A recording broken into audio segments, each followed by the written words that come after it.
1990s, a disguised serial bank robber terrorizes the Chicago area.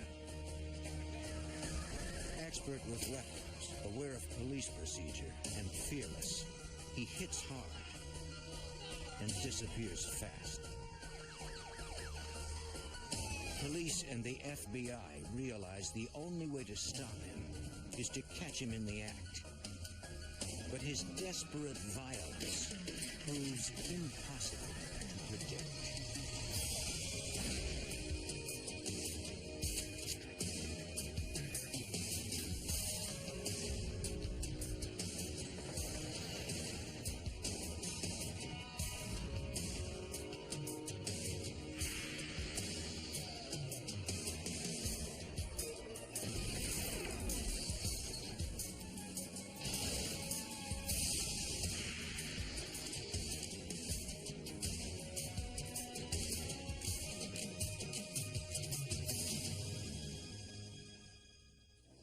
The average bank robbery yields roughly $3,000.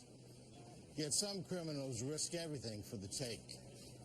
In suburban Chicago, a disguised gunman began a series of robberies, growing more violent with each one. I'm Jim Kallstrom, former head of the FBI's New York office. Tracking the robber's movements, agents discovered he wasn't alone and would do anything to avoid capture.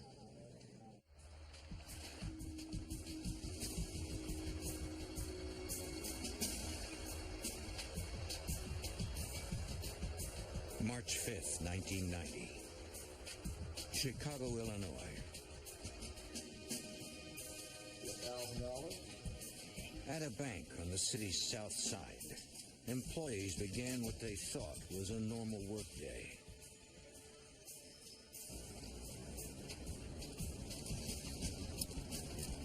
The neighborhood was quiet.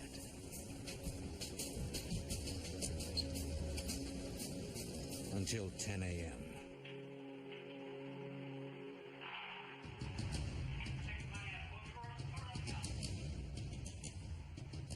Don't you touch that alarm. The disguised gunman threatened to kill anyone who didn't follow his orders.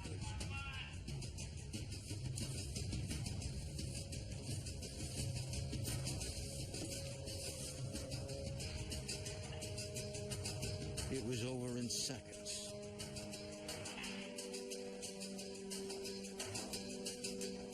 When they were safe, they called police. Yes, we just... The Chicago Police Patrol officers closest to the bank responded first. Walked up, got my face. The witnesses reported that the robber was a white male, about 6 feet tall. I was just putting on my hand. They didn't see details of his features because of his disguise. He wore gloves and carried a police scanner. The man was aggressive, handling his semi-automatic handgun with confidence. He left no fingerprints, and security cameras revealed no other immediate clues.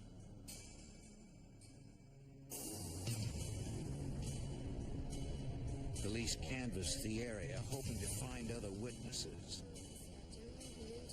A woman who lived near the bank reported that she thought she had seen the robber. She said that at about the time of the robbery, she saw a man who seemed to be wearing a fake beard get into a small four-door sedan. She did not get the plates, but she did give officers a description of the car.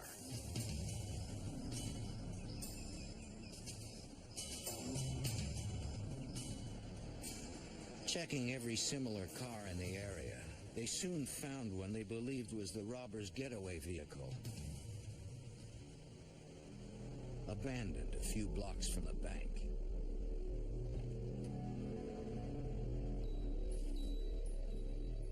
The officer approached with caution, in case someone was still inside.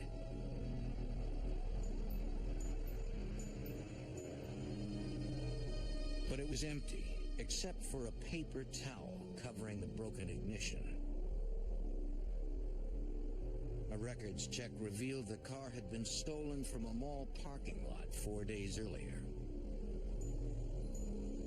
Later processing produced no leads to the robber. Bank robbery is a federal offense, so police contacted the Chicago FBI. Hi, this is Keith. Supervisory Senior Resident Agent Bill Keefe had handled dozens of bank robbery calls. At that time, we were extremely busy with bank robberies. We had 2 on one day. We were running sometimes as many as 3 robberies a week. Most were committed by amateurs who went in without a plan and were caught quickly. As I said, Schumach was already over here. But when the bank robbery squad reviewed the reports on the South Side robbery, they noted how clean the assault was, obviously well planned.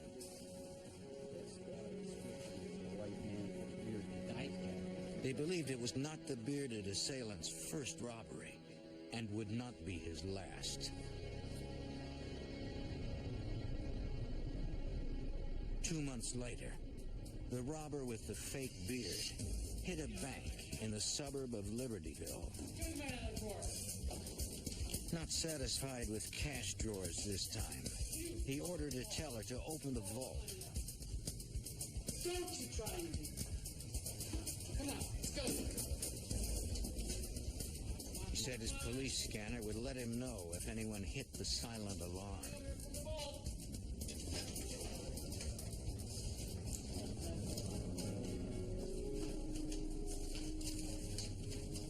Put it in there. Come on.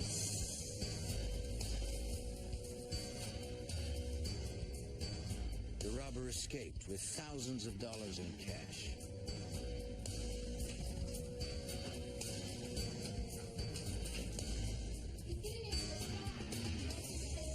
But this time, a teller got the license plate number from his getaway car. While Libertyville police looked for the car, Chicago FBI agents interviewed the tellers. Special Agent Hank Schmidt learned the gunman was more aggressive this time. He controlled people with the weapon. He would intimidate them by putting the gun up towards their face.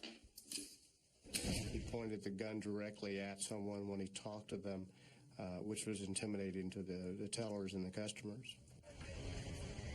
Although interviews yielded no clues, police did find the getaway car, abandoned a few blocks from the bank. Again, the vehicle had been stolen from a mall 3 days earlier. And as before, the thief used a towel to hide the broken ignition. FBI Special Agent Dave Childry was part of the robbery squad. The squad uncovered an earlier robbery in Wilmette, Illinois, believed to be committed by the same man. One surveillance camera photo provided a frightening clue.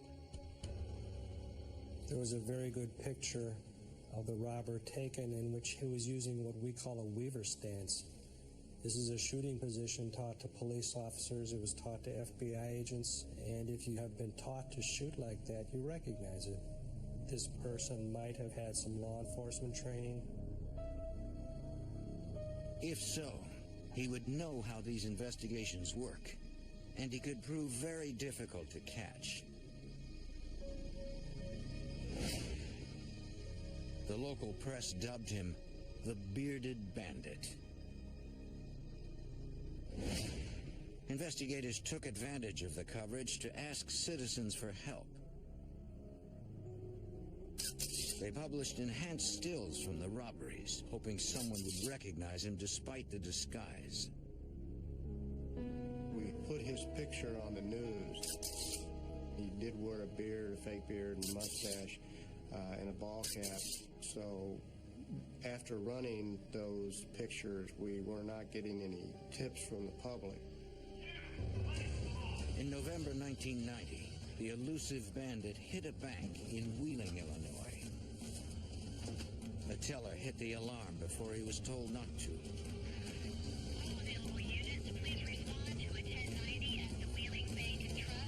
Over his scanner, the gunman heard the police responding. He didn't leave the bank, which would be the normal reaction of bank robbers. They're there to rob the bank. They're not there to get involved in a shootout with the police. He stayed in the bank while the police were responding and held the gun up to the cashier and counted down from 10. 7, 6, 5, 4, 3, 2. It seemed he knew how long he had before police responded. More evidence he might be a cop. He started moving further. As the robberies continued, it looked like the bandit purposely chose targets in different jurisdictions to complicate the investigation.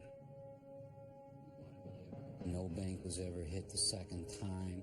The robberies would be on the other end of the suburban area against Lake Michigan, and then they would be out in Schaumburg or Elk Grove Village or up north in the Lake County, such as Libertyville. As he struck in new suburbs, the FBI had to coordinate with a growing number of police departments. Palatine, Illinois Police Chief John Kozel, a detective sergeant at the time, learned of the case and that the bandits' getaway cars belonged to shopping mall employees, stolen at the beginning of their shifts. He would steal one of the employee cars knowing that it would not be reported stolen for approximately 8 hours. So he knew he had 8 hours to get the vehicle to where he needed to put it before anyone would even discover it missing and it would become hot on the system.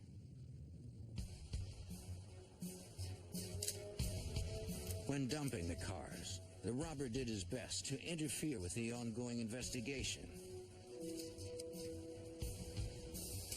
wiping them clean of fingerprints and leaving no trace of himself behind.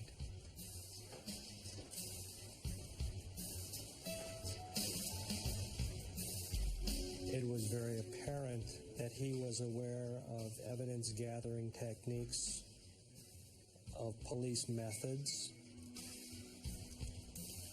In the end, agents found nothing of evidentiary value in any of the cars.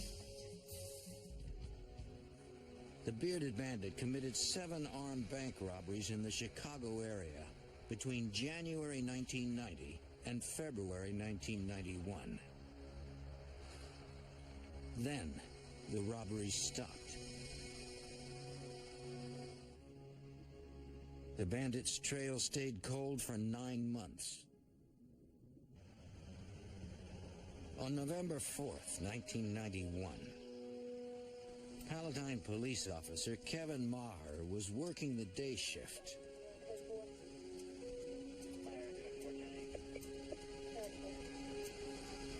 A dispatcher in training rode along to learn procedure.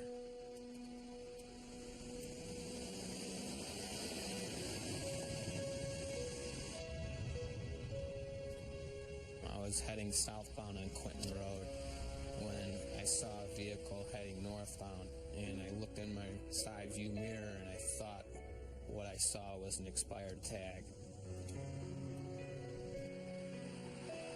So I made a U-turn and I was telling my ride-along that we were going to go up and see if this vehicle had expired plates, and if it did, I would conduct a traffic stop and show him how we conduct a traffic stop and how we punch all the numbers into the computer. It was supposed to be a routine stop.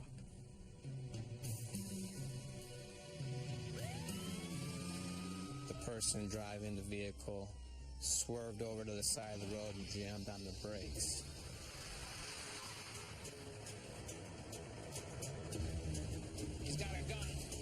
Maher's first instinct was to protect his passenger.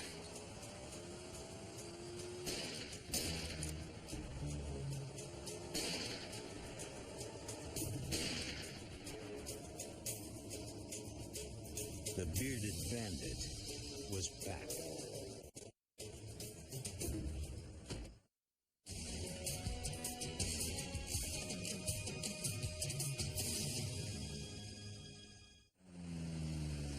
In November 1991, a routine Chicago area traffic stop erupted in violence when a man shot Palatine police officer Kevin Maher.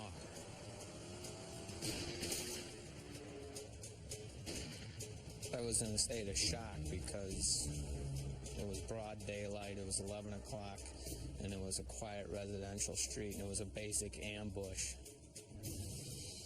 And after he fired the first round came through the windshield and struck me in the shoulder, and glass from the windshield struck me in the left ear.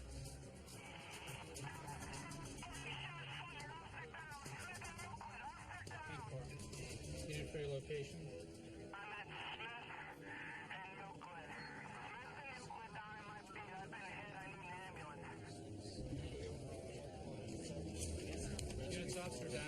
The officer down call went out on the Illinois State Police Emergency Radio Network.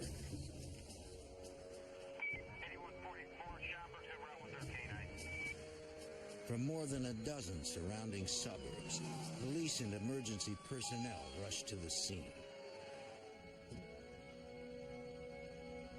Maher realized one of the shots that pierced his windshield was aimed dead center and might have hit him in the head had he not moved to protect his passenger and reversed the car.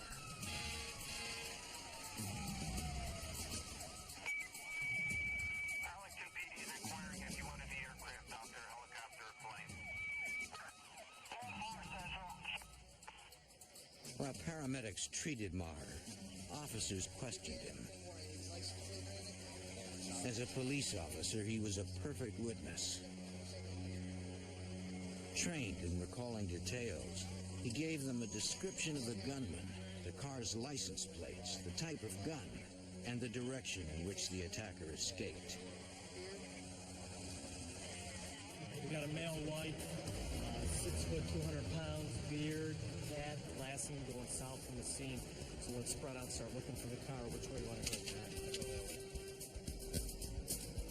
Police fanned out to find the shooter.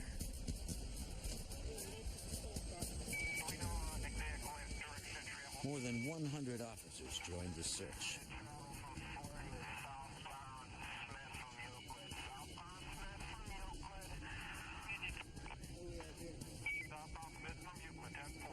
Check it out. 684485. 3 blocks from the location of the attack, police found the shooter's vehicle.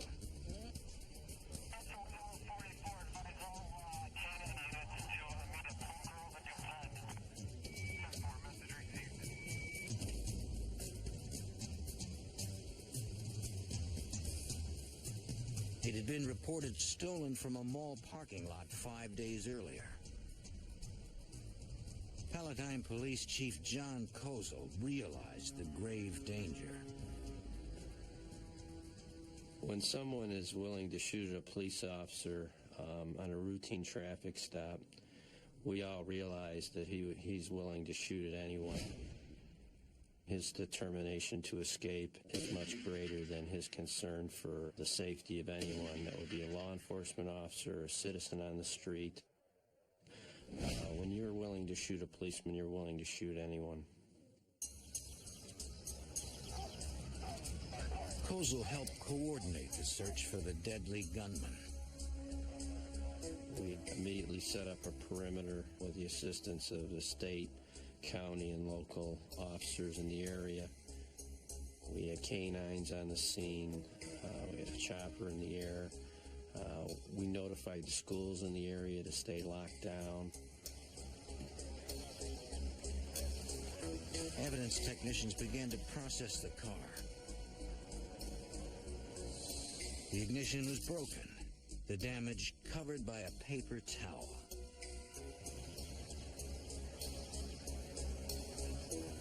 looked for fingerprints that might help them identify the perpetrator, but found none.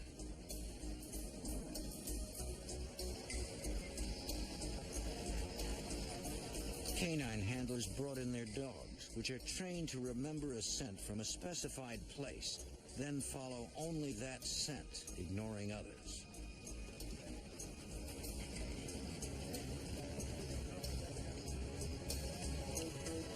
But the trail ended not far from the vehicle.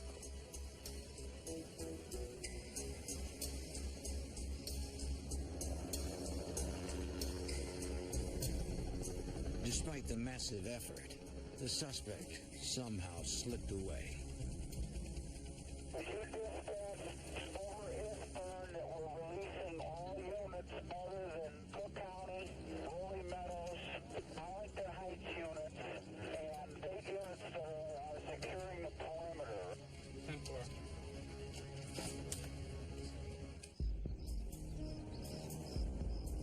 For more resources, they called in the FBI and Supervisory Special Agent Bill Keefe. I was asked to come over to the Palatine Police Department by the Chief of Police. There had been a composite sketch drawn, and everybody was reviewing the circumstances of the shooting.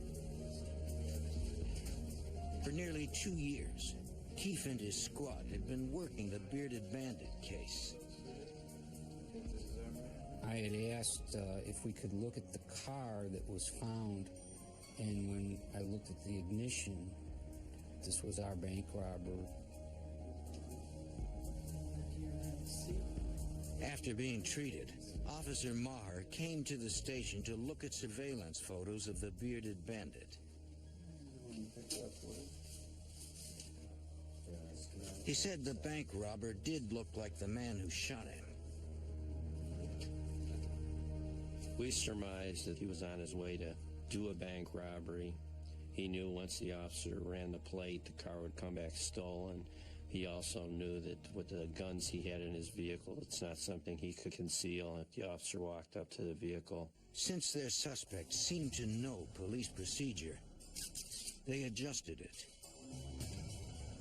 When we learned we had a violent bank robber that was using a scanner, we were no longer giving out the location of the bank over the air. We were giving out a code number for each particular bank. Robbery in progress. Go ahead and give us code. The task force hoped patrol officers in the area could use the codes to respond to robbery calls without the bandit realizing it. Especially you undercover agents. Confident that the Bearded Bandit would resume his crime spree eventually, police began doing spot checks of banks throughout the region. On November 18th, 2 weeks after the shooting, Elk Grove Village, Illinois police officers saw nothing suspicious at one bank on their list.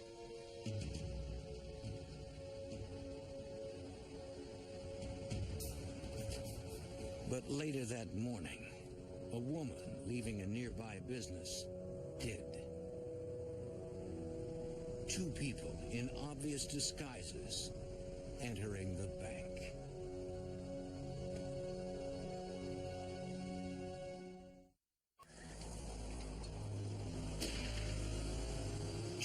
After a police shooting in the Chicago area that was linked to the Bearded Bandit, the gunman reappeared in Elk Grove Village, Illinois, this time with an accomplice. 911, can I help you? While a witness outside the bank called police, There's something very strange going on here. the robbers struck. The bandit demanded money from the vault, his accomplice standing guard.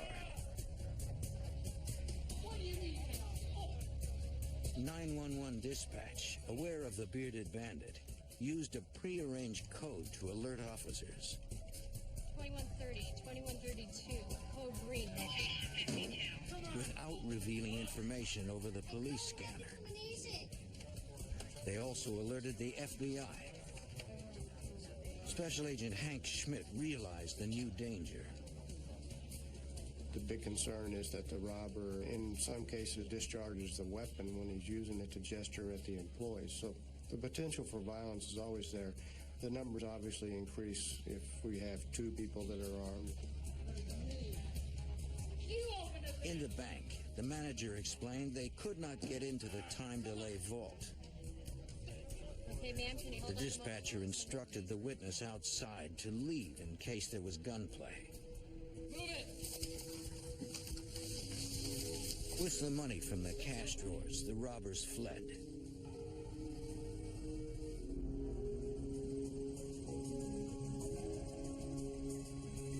Elk Grove Village officers approached with their sirens off, quietly surrounding the bank.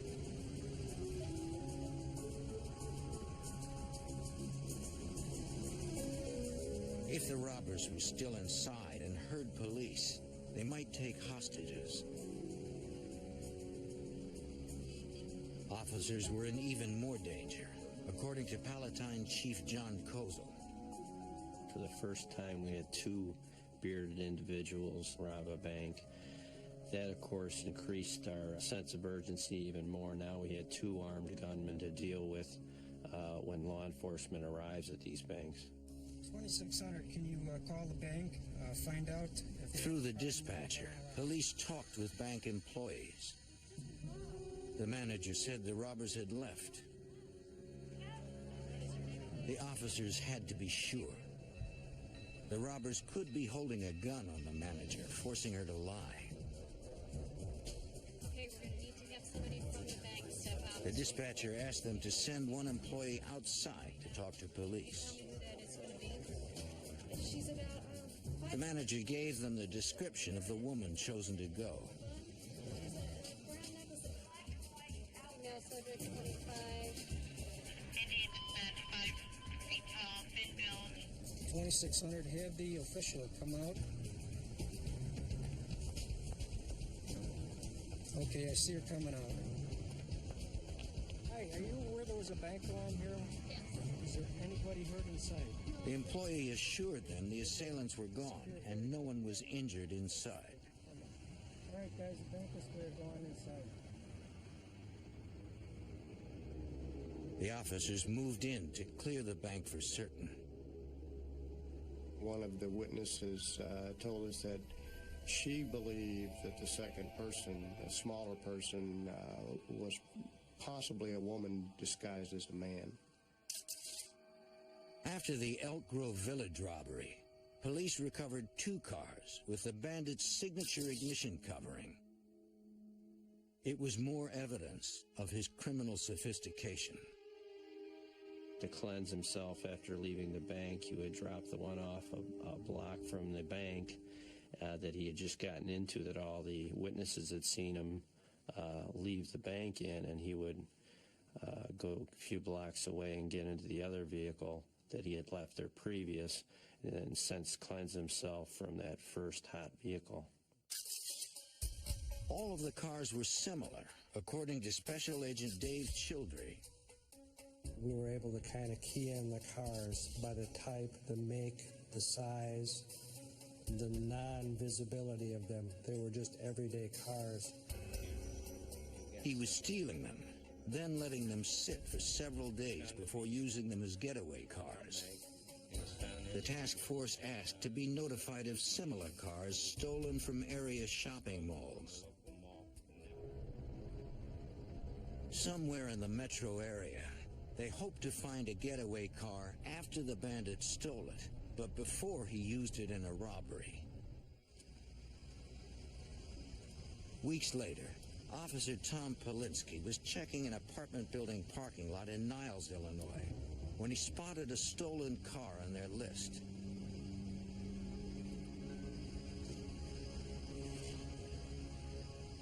It did look like the bearded bandit's work. FBI agents and Niles police officers and detectives watched from an empty apartment overlooking the stolen car 24 hours a day. On December 13th, we found out that the Rolling Meadows police had located another stolen car that was in all probability one of the bearded bandits' cars. Chief Kozel was sure they were right. These two particular vehicles were both stolen out of large mall areas. Both were owned by employees of those malls. The MO was perfect. They set up surveillance on the second car, in Rolling Meadows, too.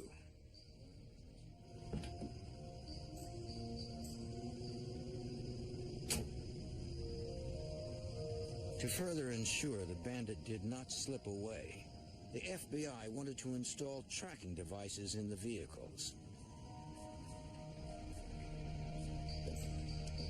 But they couldn't do so in the parking lots.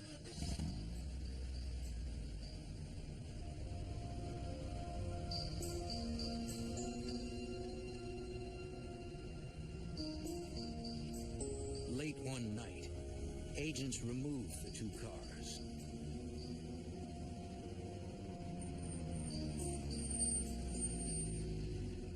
And replaced them with lookalikes for a few hours.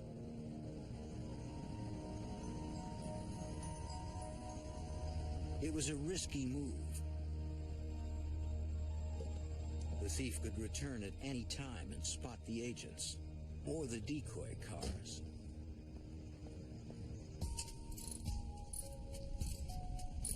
At the FBI garage, technicians installed the remote tracking devices in each vehicle.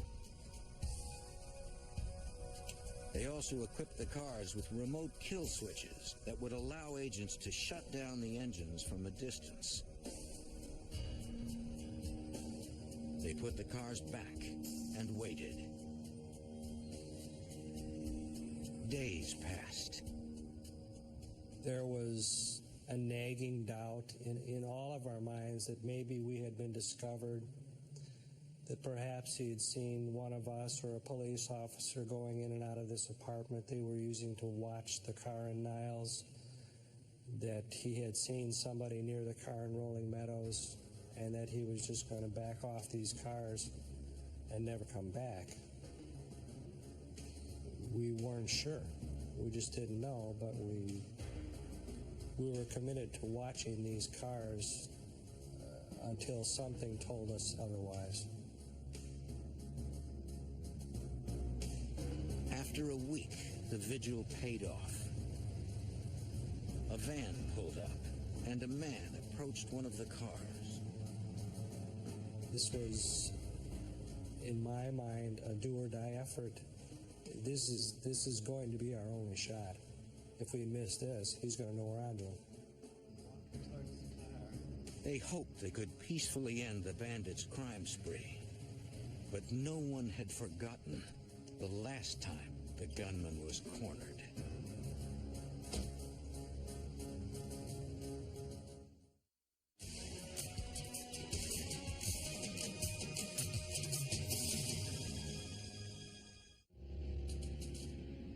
In 1991, Chicago area investigators watched two stolen cars they believed were going to be used in the bearded bandits' next holdup.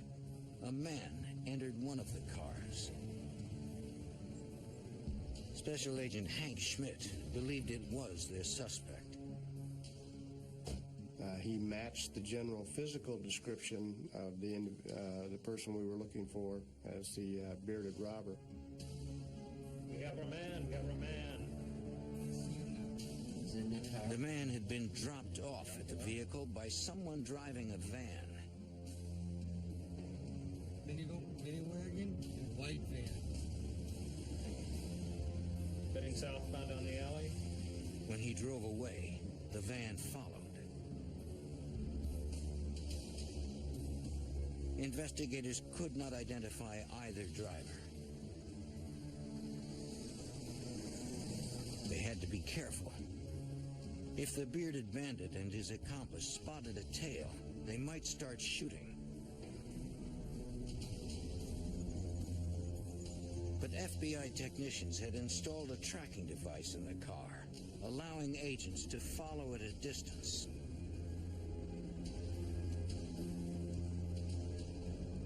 The suspect parked the stolen car near a suburban bank. Many wagons parked. This car was likely the first getaway car for the next day's robbery.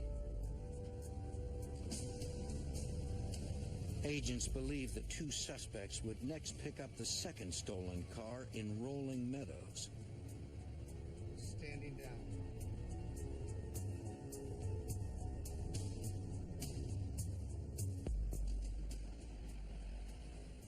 They were right.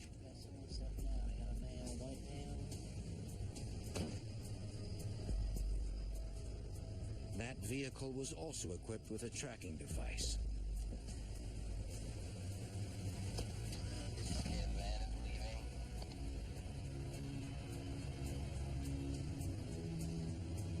Red car is pulling out behind it. 10-4. Surveillance agents followed that car, believed to be a secondary getaway car, to a hardware store about 20 miles from the bank where the pair left it.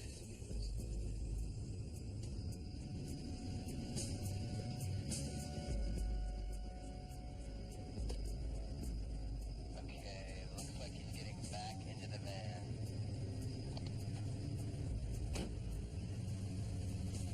All right, they're pulling out. Unit 2, go ahead and follow.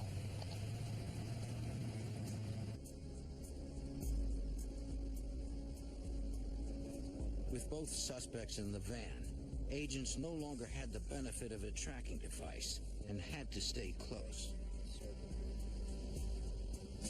They followed the van into Hanover Park, Illinois, and watched as it pulled up to a townhouse.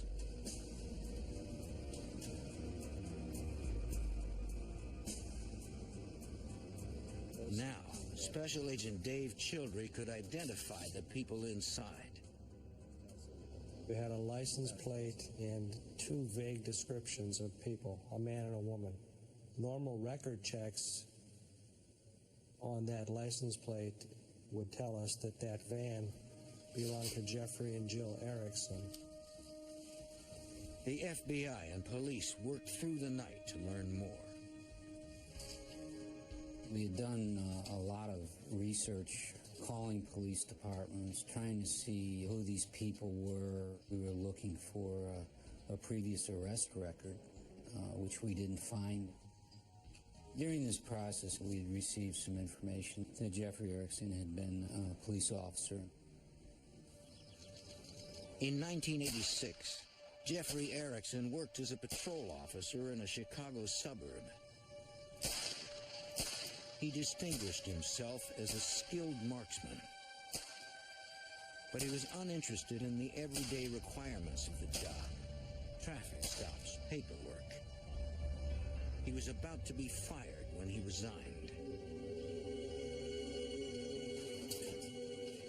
Records also showed that Jeffrey Erickson opened a used bookstore in early 1991, during the time the Bearded Bandit was on hiatus.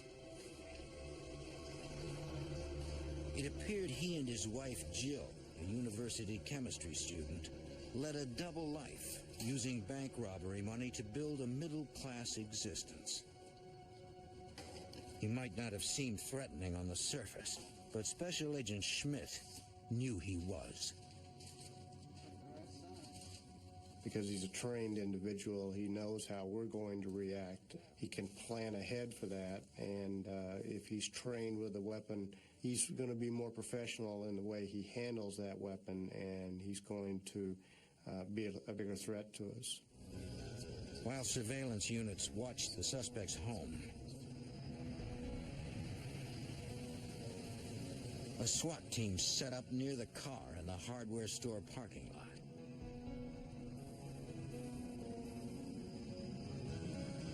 Police Chief John Kozel. The SWAT team set up on the vehicles were very well aware of his background and knew that he may shoot first, and they were taking that into account. By the morning, they were ready for the Ericksons to make their move.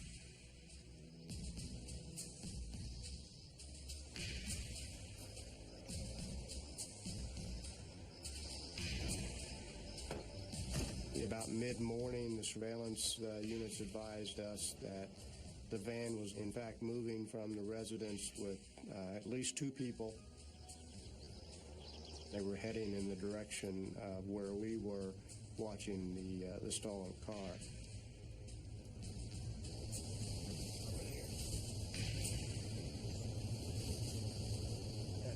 The surveillance team advised us that Mr. Erickson had got out of the vehicle in an adjoining parking lot. He's walking away. Yeah, the driver's in the van still. He's walking west. The FBI had installed a kill switch in the stolen car, which they could use to turn off the engine from a distance. We watched him come around the corner from that other parking lot, go to the vehicle, and enter the vehicle and start that vehicle.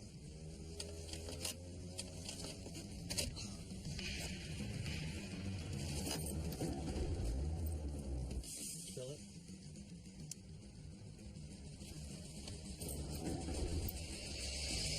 Erickson was distracted by the car trouble. Hey, let's go in. The SWAT team moved in.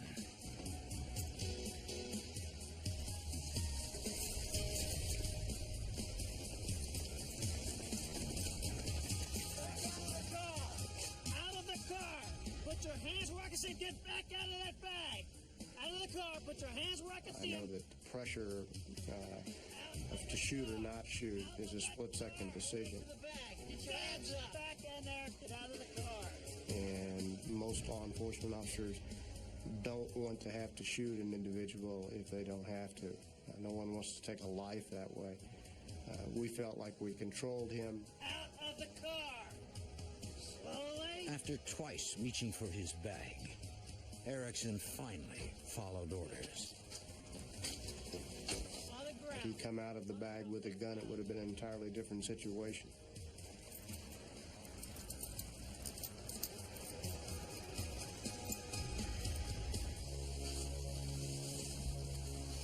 In the car, agents searched Erickson's bag and found the bearded bandit's tools, loaded guns, a police scanner, gloves, a beard and a wig.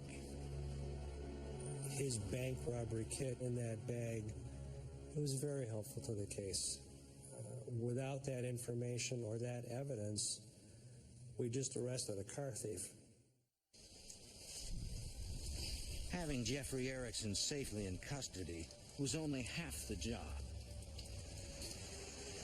In the adjoining parking lot, the SWAT team approached the van. It might be Jill Erickson inside.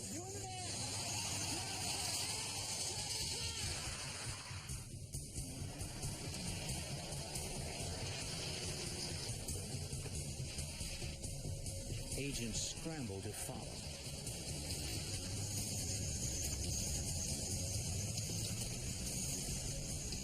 The chase barreled through 11 suburban jurisdictions, reaching speeds of 110 miles per hour.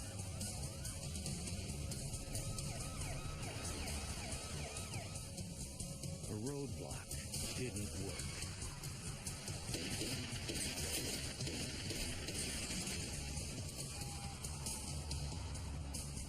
And she had fired multiple rounds out of that van, either at the pursuing agents or other people in traffic. It was a big concern for the agents that she might hit an innocent civilian.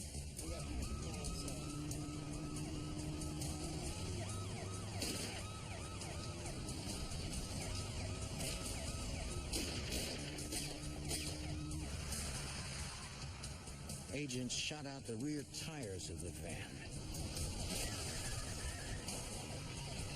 But the driver was not giving up.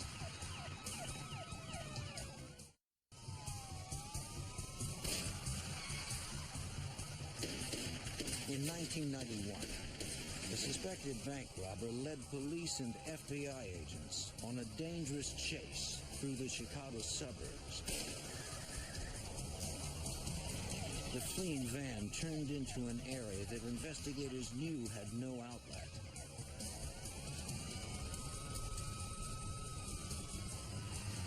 They blocked the road.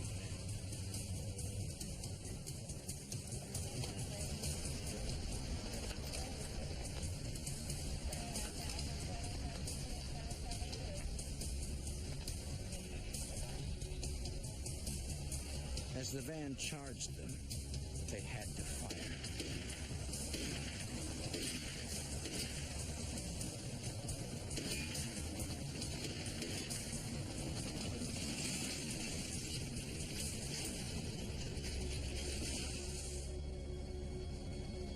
They saw movement inside. Then,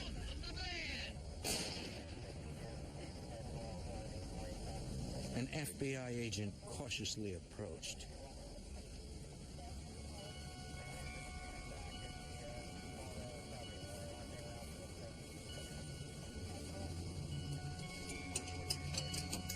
The driver was wounded. A single, self-inflicted gunshot.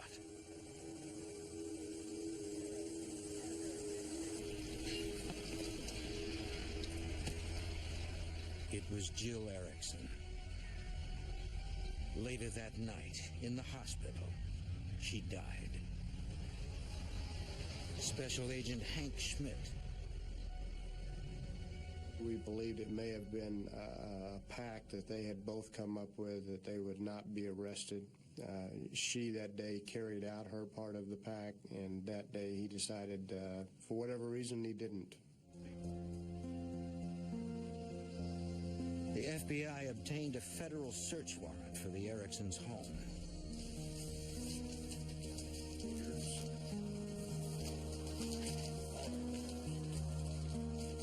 We found some loose cash, but what impressed me was the amount of firepower in the house.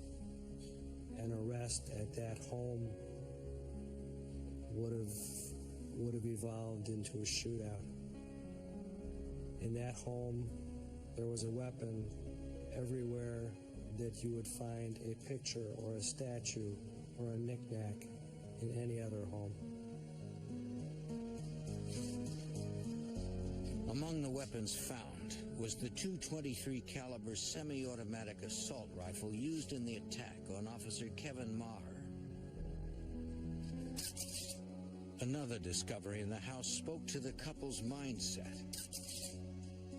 One of the things that we found quite ironic was the television was on and the VCR was on, and there was a Bonnie and Clyde tape in the VCR, and it was queued up to the point where the Bonnie and Clyde are being shot to death in the movie, and it was obvious that that was something they watched before they went out and did their bank robberies. Though one robber was dead and one in custody, the violence was not yet over. Jeffrey Erickson's trial began on July 13th, 1992. The evidence compiled against him was strong. But then, after court adjourned on July 20th, 1992, two deputy U.S. Marshals loaded Erickson and several jail inmates onto an elevator.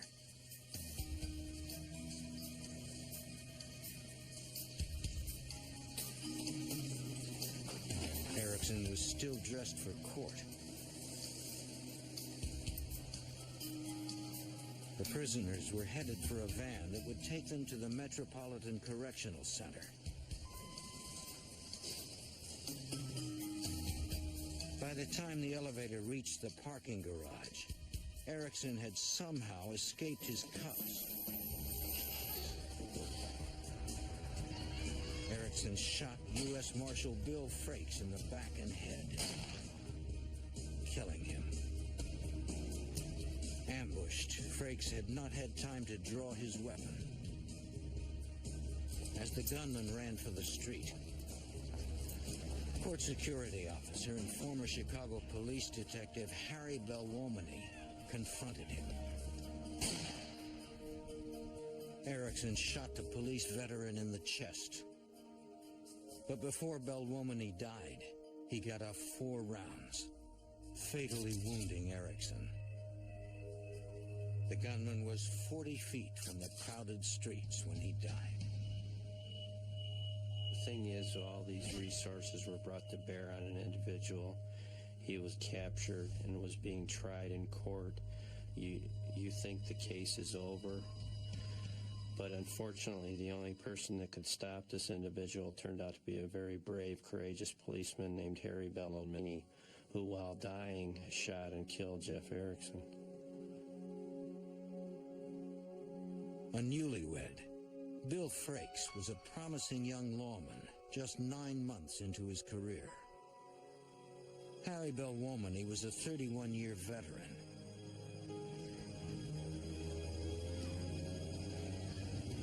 Two of his children are also Chicago police officers, carrying on his legacy.